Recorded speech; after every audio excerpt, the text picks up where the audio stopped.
Selanjutnya yaitu tentang latar belakang.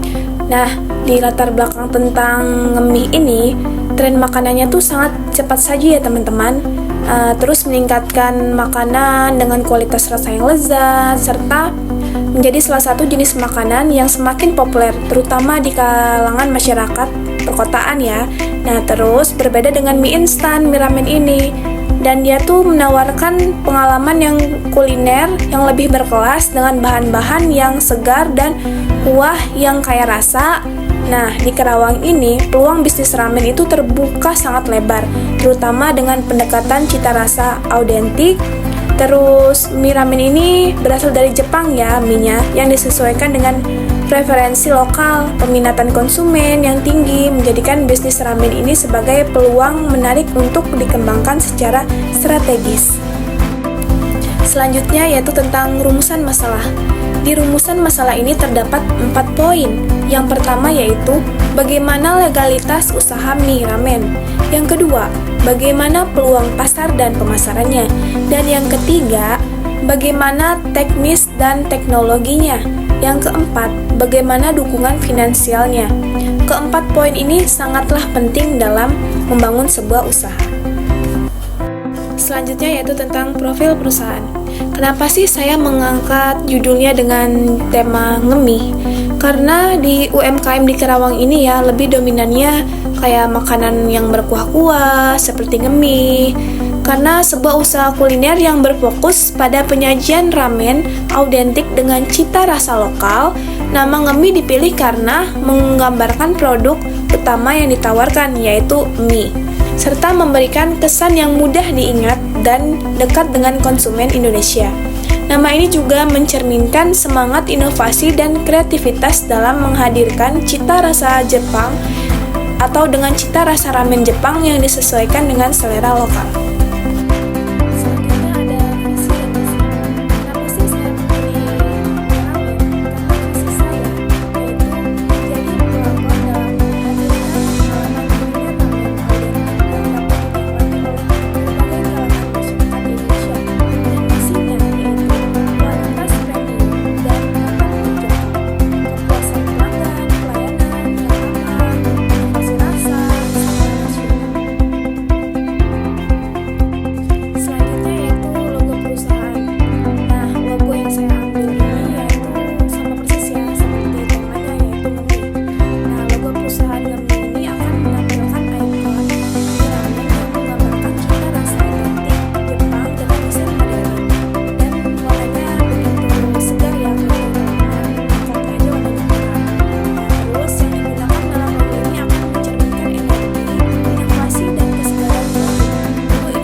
Selanjutnya yaitu tentang analisis pasar.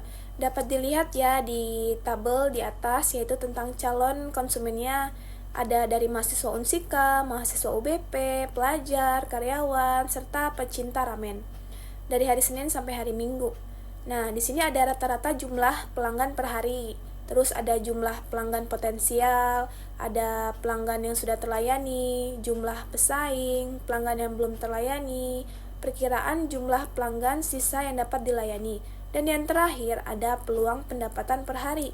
Jika setiap pelanggan membeli produk dengan seharga 50.000 per porsi, maka 50.000 dikali 179 orang aja itu sudah mencapai 8.950.000 untungnya per hari.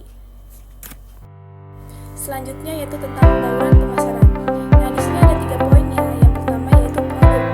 Nah, kita menjual produknya itu dengan macam-macam. Ada mie ramen original, mie ramen spicy, mie ramen cemilan, mie ramen spesial, mie ramen porsi besar. Nah, dengan harga mie ramen original itu dengan harga 18.000, mie ramen spicy dengan harga 20.000, mie ramen vegetarian 18.000, mie ramen spesial 20.000, dan mie ramen porsi besar 20.000.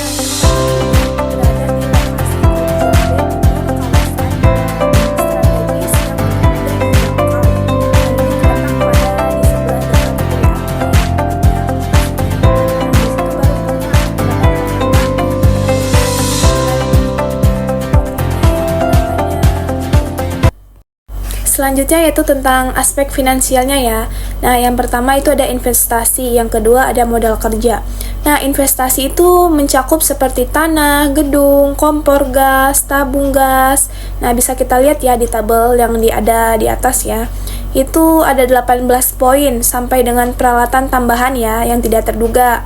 Terus, total dari harga semua yang kita beli yaitu 5.755.000. Nah, yang keduanya ada modal kerja. Modal kerja itu kan kita membutuhkan ya bahan-bahan bakunya seperti mie, kaldu ayam, daging, terus sayuran, bawang putih, bawang merah gitu kan. Nah, kita mencakup kebutuhan per hari itu bisa mencapai 1049 ya. Nah, terus dengan total biayanya kita bisa menghabiskan dengan total biaya 54 juta ya. Itu dengan modal kerjanya belum menggaji karyawannya. Selanjutnya yaitu ada probabilitas indeks. Terdapat 7 poin ya di sini. Yang pertama ada estimasi laba setelah pajak EIT yaitu 1,77 miliar per tahun. Yang kedua ada break-even point dan ROI.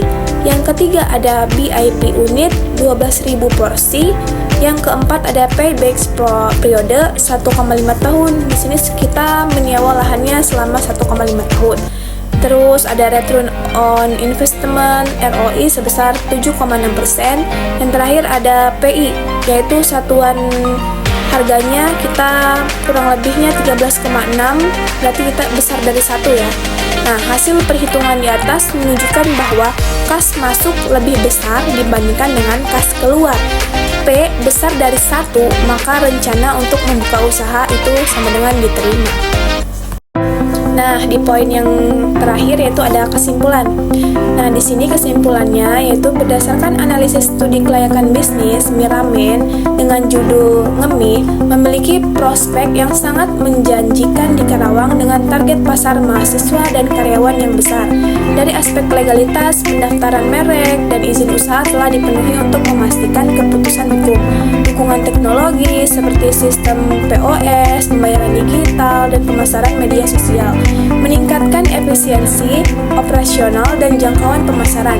Secara finansial, modal awalnya saya melakukan membuka usaha ini sebesar 500 juta. Direncanakan dengan baik, menghasilkan laba bersih tahunan yaitu 1,77 miliar, payback periodenya 1,5 tahun. Dan per porsinya itu 12.000. Strategi ini menunjukkan kelayakan dan potensi pertumbuhan yang sangat besar. Dari saya, mohon maaf apabila ada salah-salah kata, dan saya pamit undur diri. Thank you for listening. Dadah.